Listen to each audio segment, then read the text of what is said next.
Cela fait 8 jours que la guerre a commencé, avec comme point de départ ces attaques menées samedi dernier par le Hamas. Une semaine particulièrement sanglante, racontée par Hugo Barbieux. Ils étaient des milliers venus faire la fête dans le désert lorsque des militants du Hamas lourdement armés les attaquent subitement. À 7h ce samedi matin, il y a tout juste une semaine, cette rave party devient le théâtre d'un carnage. Au moins 270 festivaliers vont perdre la vie. Un peu plus tôt, des centaines de combattants du Hamas forcent le mur, pourtant qualifié d'infranchissable, qui sépare la bande de Gaza d'Israël. Ces images satellites montrent la violence de l'assaut. S'ensuivent des attaques dans les kibboutz du sud du pays.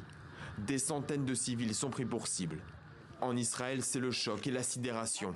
Les services secrets réputés infaillibles sont mis en cause. Immédiatement, le gouvernement promet une réponse ferme. Tout membre du Hamas est un homme mort. Le Hamas, c'est Daesh.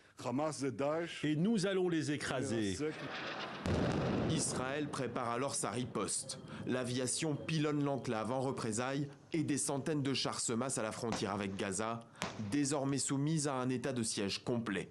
Les condamnations internationales, elles, pleuvent face aux attaques du Hamas. L'Europe et surtout les États-Unis se posent en soutien indéfectible d'Israël.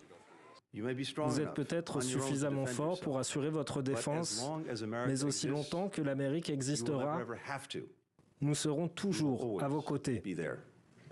Les bombardements intensifs de la bande de Gaza se poursuivent pendant plusieurs jours. Les habitants sont privés d'électricité, d'eau, de gaz et bientôt d'essence. En 8 jours, plus de 2000 civils palestiniens sont morts, dont au moins 724 enfants.